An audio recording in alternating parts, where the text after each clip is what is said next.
آیات کے پردے میں نشانات کا مخزن، قرآن کا ہر حرف کرامات کا مخزن۔ اعوذ باللہ من الشیطان الرجیم، بسم اللہ الرحمن الرحیم۔ انا انزلناہ فی لیلۃ القدر وما ادراک ما لیلۃ القدر، لیلۃ القدر خیر من الف شہر، تنزل الملائکۃ والروح فیہا باذن ربہم من کل امر سلام، ہی حتی مطلع الفجر۔ اللہم صلی علی محمد وعلی آل محمد کما صلیت علی ابراہیم وعلی آل ابراہیم انک حمید مجید۔ اللہم بارک علی محمد وعلی آل محمد کما بارکت علی ابراہیم وعلی آل ابراہیم انک حمید مجید۔ یہ جو سورۃ القدر آپ کے سامنے بھی تلاوت کی ہے، اس کا ترجمہ یہ ہے کہ ہم نے یقیناً اس قرآن کو ایک عظیم الشان تقدیر والی رات میں اتارا ہے، اور اے مخاطب تجھے کیا معلوم کہ یہ عظیم الشان رات جس میں تقدیریں اترتی ہیں کیا چیز ہے۔ ہر قسم کے فرشتے اور کامل روح اس رات میں اپنے رب کے حکم سے تمام دینی اور دنیاوی امور لے کر اترتے ہیں۔ پس پھر فرشتوں کے اترنے کے بعد تو سلامتی ہی سلامتی ہوتی ہے، اور یہ حال صبح کے طلوع ہونے تک رہتا ہے۔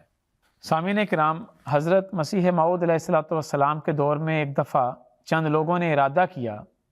کہ رسالہ ریویو آف ریلیجن کے خریدار بڑھائے جائیں، اور انہوں نے اس کا نسخہ یہ استعمال کیا اور کوشش کی کہ طریقہ یہ رکھیں کہ حضرت مسیح علیہ السلام کے دعاوی سے متعلق مضامین اس میں شائع نہ کیے جائیں، حضرت مسیح علیہ السلام کا نام ان مضامین سے نکال دیا جائے۔ جب حضرت مسیح موعود علیہ السلام کو اس تجویز کی خبر ہوئی کہ انہوں نے یہ طریق اختیار کیا ہے،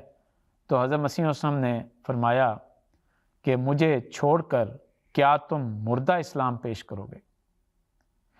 یہ ایک حقیقت ہے کہ آج کے دور میں اگر قرآن کریم کی صحیح تشریح سمجھنی ہے تو وہ حضرت مسیح موعود علیہ السلام اور آپ کے خلفاء کے ارشادات کے بغیر سمجھنا ناممکن۔ جیسا کہ ذکر ہو چکا کہ ہم آیات کے شان نزول اور ان کی حقیقت کے متعلق حضرت مسیح موعود علیہ السلام اور آپ کے خلفاء کے ارشادات کی روشنی میں سمجھیں گے اور دیکھیں گے کہ پہلے علماء کو قرآن سمجھنے میں کیا غلطی لگی۔ آج ہم سورۃ القدر جو ابھی آپ کے سامنے خاکسار نے پڑھی ہے اس کا شان نزول جانیں گے اور سمجھیں گے۔ اس کے شان نزول کے بارے میں 3 روایات مختلف بیان کی جاتی ہیں، لیکن وہ آپس میں ملتی جلتی روایات ہیں۔ چنانچہ تفسیر ابن کثیر میں لکھا ہے کہ نبی صلی اللہ علیہ وسلم نے بنی اسرائیل کے ایک شخص کا ذکر کیا جو 1000 ماہ تک اللہ کی راہ میں یعنی جہاد میں ہتھیار بند رہا۔ لکھا ہے کہ مسلمانوں کو یہ سن کر تعجب معلوم ہوا تو اللہ عز و جل نے یہ صورت اتاری کہ ایک لیلۃ القدر کی عبادت اس شخص کی 1000 مہینے کی عبادت سے افضل ہے۔ تو یہ ایک روایت ہے۔ دوسری روایت یہ ہے کہ ابن جریر میں ہے کہ بنی اسرائیل میں ایک شخص تھا جو رات کو قیام کرتا، یعنی ساری رات جاگتا، صبح تک جاگتا، اور دن میں دشمنان دین سے جہاد کرتا تھا، شام تک سارا دن جہاد کرتا اور ساری رات قیام کرتا۔ 1000 مہینے تک وہ ایسا ہی کرتا رہا۔ پہلے تو یہ بھی دیکھیں بہت بڑا مبالغہ ہے، لیکن یہ روایت میں یہ ذکر موجود ہے۔ اس پر اللہ تعالیٰ نے یہ صورت نازل فرمائی کہ اس امت کے کسی شخص کا صرف لیلۃ القدر کا قیام اس عابد کی 1000 مہینے کی عبادت سے افضل ہے۔ تو یہ ایک روایت ہے، ساری ملتی جلتی ہیں۔ تیسری روایت یہ ہے کہ رسول اللہ صلی اللہ علیہ وسلم نے بنی اسرائیل کے 4 عابدوں کا ذکر کیا جنہوں نے 80 سال تک خدا تعالیٰ کی عبادت کی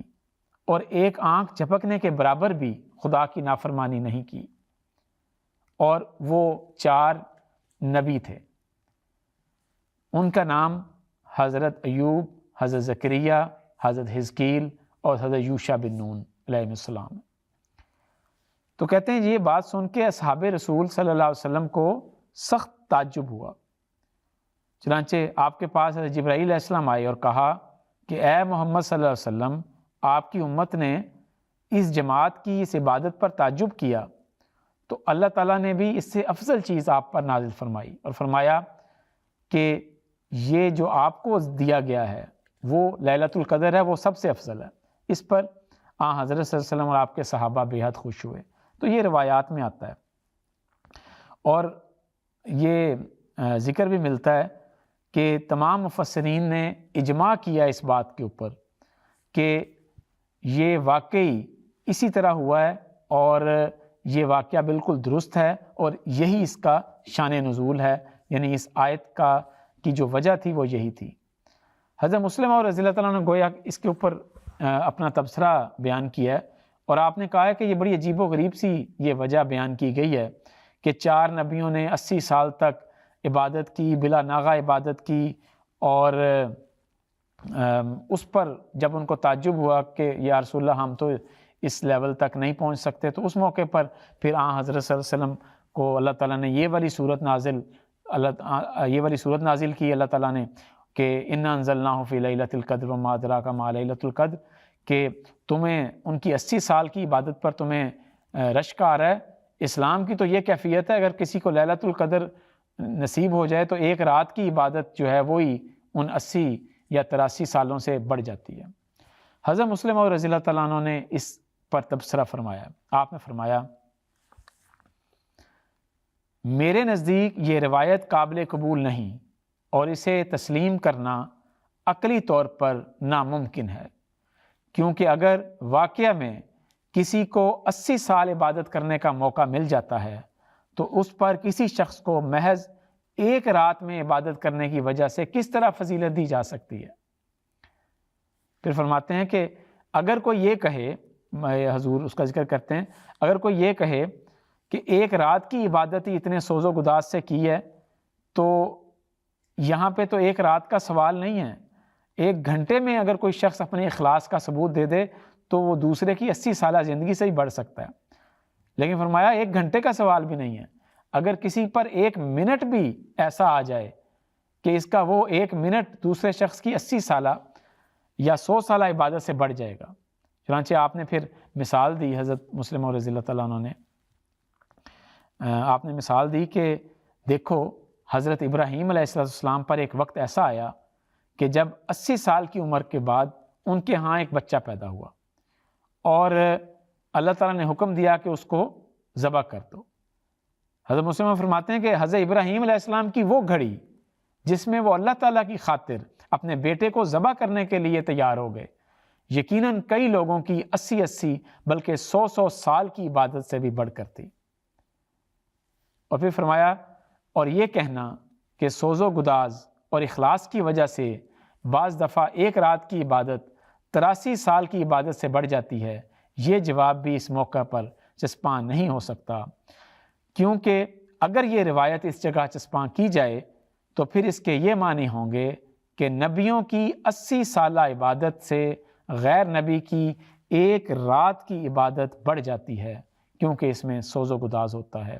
اور یہ دعویٰ بالکل بالبداہت باطل ہے۔ اللہ تعالیٰ کسی کی نیکی کو ضائع نہیں کرتا، وہ خود فرماتا ہے فَمَنْ يَعْمَلْ مِثْقَالَ ذَرَّةٍ خَيْرًا يَرَى، جو شخص ایک ذرے کے برابر بھی نیکی کرتا ہے وہ اس کے اچھے نتیجے کو ضرور دیکھ لیتا ہے۔ جب اللہ تعالیٰ کسی کی ایک ذرے کے برابر نیکی بھی ضائع نہیں کرتا تو یہ کس طرح ہو سکتا ہے کہ وہ اس کی 120 سال کی عبادت کو ضائع کر دے؟ فرماتے ہیں پس اس حدیث کا یا اس روایت کا یہ مفہوم قرآنی تعلیم اور عقل کے بالکل خلاف ہے۔ بس دیکھیں کس خوبصورتی سے حضرت مسلم اور رضی اللہ نے یہ واضح کر دیا کہ لیلۃ القدر کی شان نزول جو بیان کی جاتی ہے وہ قابل اعتماد نہیں ہے۔ وہ کس حد تک قابل اعتماد ہے یہ کویسچن طلب ہے، یہ سوال طلب ہے، اور یہ بیان کردہ جو پس منظر بیان کیا جاتا ہے وہ قرآن کریم سے ہرگز مطابقت نہیں رکھتا۔ اسی لیے قرآن کریم کے اس اصول کو بھی حضرت مسلم اور رضی اللہ تعالیٰ عنہ نے بیان فرمایا، جو مسیح وسلم نے فرمایا تھا کہ القرآن و یفسر و بعضہ بعضاً، قرآن کا ایک حصہ دوسرے کی تفسیر کرتا ہے۔ تو گویا کہ یہ وہ اسرائیلیات ہیں، یہ وہ روایات ہیں جو بعد میں قرآن کریم کی شان نزول کے طور پہ داخل کی گئیں، جن کا کچھ بھی تعلق نہیں ہے۔ اور اس کے اوپر دلچسپ بات یہ ہے کہ دیگر مفسرین بھی یہ مانتے ہیں کہ اگر اس روایت کو قبول کیا جائے تو ایک عجیب مسئلہ درپیش آتا ہے، اور وہ مسئلہ کیا ہے؟ وہ کہتے ہیں کہ جی دیکھیں، جب لیلۃ القدر 1000 مہینوں سے بہتر ہے، تو اگر ایک شخص کی زندگی میں کئی لیلۃ القدر آ جائیں تو 1000 مہینوں سے بہتر ہے، پھر اگلے سال پھر اس کو مل جائے وہ بھی 1000 مہینوں سے بہتر ہے، اگلے سال پھر اس کو مل جائے تو وہ بھی 1000 مہینوں سے بہتر ہے۔ تو وہ کہتے ہیں اس سے تو لامتناہی ایک مقدار لازم آ جائے گی۔ تو اس کا جواب پھر مفسرین خود ہی دیتے ہیں، پہلے یہ سوال اٹھاتے ہیں پھر اس کا جواب بھی خود ہی دیتے ہیں۔ وہ کہتے ہیں کہ دیکھیں، صرف قرآن کریم میں بس ایک مرتبہ کا ذکر ہے کہ یہ ایک مرتبہ ہی آ سکتی ہے، آئندہ سالوں میں نہیں آ سکتی۔ یہ چنانچہ تفسیر جلالین میں اس کا ذکر ملتا ہے۔ جماعت احمدیہ کے نزدیک یہ جو حل ہے یہ درست نہیں ہے، کیونکہ یہ ایسا ہی ہے کہ اللہ تعالیٰ کی وسیع رحمت کو محدود کر دیں، اور اللہ تعالیٰ تو فرماتا ہے کہ رحمتی وسعت کل شیء، کہ میری رحمت ہر چیز کے اوپر وسیع ہے۔ تو یہ کہنا کہ اللہ تعالیٰ صرف ایک دفعہ ہی لیلۃ القدر دکھاتا ہے، آئندہ زندگی میں کبھی نہیں دکھائے گا، کیونکہ اس طرح سے تو وہ لامحدود ہو جائے گا، تو یہ اللہ تعالیٰ کی رحمت کو محدود کرنے والی بات۔ پھر ایک اور بات کہ اگر یہ کہا جائے جی لیلۃ القدر صرف ایک دفعہ آتی ہے اور آنے کے بعد دوبارہ نہیں آئے گی، تو اس کا مطلب یہ ہوگا کہ آئندہ عبادت کرنے کی ضرورت نہیں ہے، بس ایک رمضان میں عبادت کر لی، لیلۃ القدر مل گئی، آئندہ کے لیے اب آپ کو بالکل ضرورت نہیں ہے کوئی عبادت کرنے کی۔ یہ بھی قرآن کریم کے خلاف ہے، یہ سوچ بھی قرآن کریم کے خلاف ہے۔ اور میں سمجھتا ہوں کہ یہ خیال اس لیے بھی پیدا ہوا کہ اللہ تعالیٰ کی طرف جو ہونے والی ترقیات ہیں ان کو محدود مان لیا گیا، اور یہ مان لیا گیا کہ گویا کہ اللہ تعالیٰ محدود ہے، تو اس وجہ سے خدا تعالیٰ کی رحمت بھی محدود ہے، نعوذ باللہ من ذالک۔ اس کی وجہ سے یہ جو ہے نا وہ خیال ایک پیدا ہوا۔ اور ایک مجھے وہ یاد آ رہا ہے ایک واقعہ، حضرت مسلم موعود رضی اللہ تعالیٰ عنہ سناتے ہوتے ہیں اپنی تفسیر میں، حضور نے کئی مرتبہ لکھا ہے، قرآن کریم کی ایک آیت ہے کہ وَاعْبُدْ رَبَّكَ حَتَّى يَأْتِيَكَ الْيَقِينُ، کہ اپنے رب کی عبادت کرو کب تک؟ جب تک کہ تمہیں یقین نہ آ جائے۔ یہ لوگ ترجمہ کرتے ہیں۔ حضور نے فرمایا کہ لوگ کہتے ہیں کہ جی دیکھیں اب ہمیں عبادت کی کوئی ضرورت نہیں رہی کیونکہ ہمیں یقین آ گیا۔ تو ایک صوفی کا واقعہ سناتے ہیں کہ صوفی صاحب نے ایک دفعہ مجھ سے ذکر کیا، کہنے لگے کہ مجھے یہ بات بتائیں کہ اگر کوئی شخص ایک سمندر کو کراس کرنا چاہے اور وہ کشتی میں بیٹھے اور ایک جگہ سے دوسری جگہ پہ جانا چاہے، تو جب دوسری جگہ وہ پہنچ جائے اور وہ کشتی سے نہ اترے تو کیا ایسا شخص بیوقوف نہیں ہوگا؟ تو حضرت مسلم موعود فرماتے ہیں کہ میں اس کی بات کو سمجھ گیا۔ میں نے کہا کہ ہاں، اگر جس سمندر میں وہ سفر کر رہا ہے اس سمندر کا کوئی کنارہ ہے تو پھر تو واقعی اگر وہ اترتا نہیں ہے، بیٹھا رہتا ہے تو بیوقوف ہوگا۔ لیکن اگر وہ اس کنارے کے آنے پر، اگر کوئی ایسے سمندر میں سفر کر رہا ہے جس کا کوئی کنارہ ہی نہیں ہے، جو لامحدود ہے، تو جہاں بھی وہ کشتی سے نیچے اترے گا وہیں وہ ہلاک ہو جائے گا۔ تو حضرت فرماتے ہیں میں اس کی بات کو سمجھ گیا تھا۔ وہ اصل میں یہ کہنا چاہتا تھا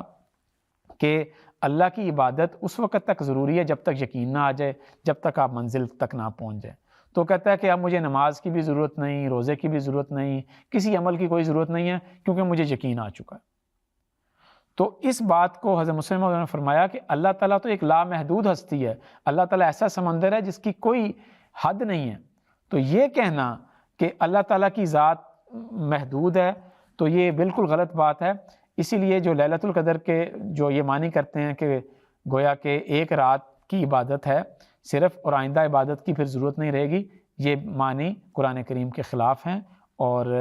اللہ تعالیٰ کی لامحدود ذات کے بھی خلاف ہیں۔ ہم یہ اب دیکھتے ہیں کہ لیلۃ القدر کے معنی حضرت مسیح موعود السلام نے کیا بیان فرمائے ہیں۔ چنانچہ حضرت مسیح موعود علیہ السلام نے لیلۃ القدر کے 3 معنی بیان فرمائے ہیں۔ آپ فرماتے ہیں کہ قرآن شریف میں جو لیلۃ القدر کا ذکر آیا ہے کہ وہ 1000 مہینوں سے بہتر ہے، یہاں لیلۃ القدر کے 3 معنی ہیں۔ فرمایا اول تو یہ کہ رمضان میں ایک رات لیلۃ القدر کی ہوتی ہے، دوم یہ کہ رسول کریم صلی اللہ علیہ وسلم کا زمانہ بھی ایک لیلۃ القدر تھا، یعنی سخت جہالت اور بے ایمانی کی تاریکی کے بعد وہ زمانہ آیا جب کہ ملائکہ کا نزول ہوا، کیونکہ نبی دنیا میں اکیلا نہیں آتا بلکہ وہ بادشاہ ہوتا ہے اور اس کے ساتھ لاکھوں کروڑوں ملائکہ کا لشکر ہوتا ہے، جو ملائک اپنے اپنے کام میں لگ جاتے ہیں اور لوگوں کے دلوں کو نیکی کی طرف کھینچتے ہیں۔ تو گویا نبی کا زمانہ وہ بھی ایک قسم کا لیلۃ القدر ہوتا ہے، یعنی جہالت اس زمانے میں پھیل چکی ہوتی ہے، جیسا کہ قرآن کریم میں ذکر آتا ہے کہ ظہر الفساد فی البر والبحر، کہ نبی کی ضرورت اس وقت ہوتی ہے جب ہر طرف سمندر میں بھی اور خشکی میں بھی ہر طرف فساد ہی فساد پھیل جاتا ہے، تو تب نبی کی ضرورت ہوتی ہے۔ تو یہ حضرت مسیح موعود نے فرمایا کہ یہ اس سے مراد نبی کا زمانہ بھی ہے۔ اور صوم یا تیسرا جو معنی بیان کیا حضرت مسیح موعود نے وہ بھی بڑا اہم معنی ہے۔ آپ نے فرمایا کہ لیلۃ القدر انسان کے لیے اس کا وقت اصفا ہے، یعنی کہ جب اس کو چن لیا جاتا ہے۔ اصفا کا مطلب ہوتا ہے اس کو برگزیدہ بنانے والا وقت، کہ جب وہ خدا کا برگزیدہ بندہ بن جاتا ہے۔ اسی کی تشریح کرتے ہوئے حضرت مسلم موعود رضی اللہ عنہ فرماتے ہیں حدیثوں سے پتہ لگتا ہے، یہ ایک اس زمانے کی تشریح ہے جبکہ جس کا تعلق حضرت مسیح وسلم کے زمانے کے ساتھ ہے۔ حضرت مسلم فرماتے ہیں کہ حدیثوں سے پتہ لگتا ہے کہ 1000 سال فیض آوج کے ہوں گے۔ چنانچہ رسول کریم صلی اللہ علیہ وسلم فرماتے ہیں خیر القرون کرنی ثم الذین یلونہم ثم الذین یلونہم، یعنی سب سے بہتر صدی وہ ہے جس میں ہوں، اس کے بعد وہ صدی بہتر ہوگی جو اس کے بعد آئے گی، اور پھر اس کے بعد آنے والی صدی، اور پھر فیض آوج ہوگا۔ پس 1000 مہینے سے 1000 سال مراد ہیں، اور سال بھی وہ مراد ہیں جن میں رسول کریم صلی اللہ علیہ وسلم کا سایہ سکڑ گیا تھا اور بدی پھیل گئی تھی۔ اسی کی طرف اشارہ کر کے اس آیت میں یہ کہا گیا ہے، یہ آیت سے مراد ہے لیلۃ القدر، سورۃ القدر والی جو آیت ہے، اس آیت میں کہا گیا ہے کہ یہ روحانی رات کا زمانہ جس میں محمد رسول اللہ صلی اللہ علیہ وسلم یا قرآن نازل ہوئے ہیں، باوجود رات ہونے کے محمد رسول اللہ صلی اللہ علیہ وسلم کی برکت سے فیض آوج کے 1000 سالوں سے بہتر ہوگا۔ تو یہ ایک اور رنگ کی تشریح ہے جو حضرت مسلم موعود رضی اللہ تعالیٰ عنہ نے بیان فرمائی۔ 1000 سال گویا کہ مراد لیے جس میں جو فیض آوج کا زمانہ تھا۔ لیکن لیلۃ القدر کی ایک اور تشریح جو ہمارے خلفاء نے کی ہے وہ یہی ہے جس کا ذکر میں ابھی پہلے کر چکا ہوں، کہ حضرت مسلم موعود رضی اللہ تعالیٰ عنہ کے الفاظ میں دوبارہ کروں گا کہ جس رات بھی کسی مومن کی نسبت اللہ تعالیٰ کا یہ فیصلہ ہو جاتا ہے کہ اب سے یہ ہمارا قطعی جنتی بندہ ہے، وہی اس کی لیلۃ القدر ہے، اور اس کے لیے رمضان کی کوئی شرط نہیں، سارے سال میں کسی وقت کسی کی لیلۃ القدر آ سکتی ہے۔ حضرت خلیل مسیح رابع رحمہ اللہ فرماتے ہیں کہ بعض لوگوں کو جو توبہ کا دن نصیب ہو جائے، چاہے کسی وقت بھی ہو، کسی بھی عمر میں ہو، سچی توبہ کا دن نصیب ہو جائے تو یہ اس کی لیلۃ القدر ہے جو اسی وقت آ جاتی۔ بس لیلۃ القدر والی روایات کا جو پس منظر بیان کیا جاتا ہے، جو شان نزول بیان کیا جاتا ہے، قرآن ہرگز اس کو سپورٹ نہیں کرتا، اس لیے تفصیل کے ساتھ حضرت مسلم موعود رضی اللہ تعالیٰ عنہ نے ان روایات کو خلاف عقل اور خلاف قرآن قرار دیا۔ لیلۃ القدر سے مراد خلاصتاً وہ رات ہے، قرآن کریم نے جیسا کہ خود بیان کیا کہ جب انسان کا فرشتوں اور روح القدس سے تعلق بن جائے۔ فرمایا تنزل الملائکۃ والروح فیہا بإذن ربہم من کل امر، کہ اس رات میں فرشتے اور کلام لانے والا فرشتہ یعنی حضرت جبرائیل علیہ السلام نازل ہوتے ہیں۔ جب کسی شخص پر یہ کیفیت آ جائے تو وہ اس کی لیلۃ القدر ہے جو 80 سالوں سے بہتر ہے، کیونکہ یہ گھڑی خدا سے ملن کی گھڑی ہے۔ اور ایسے وقت میں حضرت صلی اللہ علیہ وسلم نے حضرت عائشہ رضی اللہ تعالیٰ عنہ کو نصیحت فرمائی کہ تم یہ دعا پڑھا کرو، اللہم انک عفو تحب العفو فاعف عنی، کہ اے خدا تو معاف کرنے والا ہے، معاف کرنے کو پسند کرتا ہے، بس مجھے بھی معاف کر دے۔ اب خاکسار جلد چاہتا ہے اس دعا کے ساتھ کہ اللہ تعالیٰ ہمیں بھی وہ لیلۃ القدر نصیب کرے۔ وآخر دعوانا ان الحمد للہ رب العالمین۔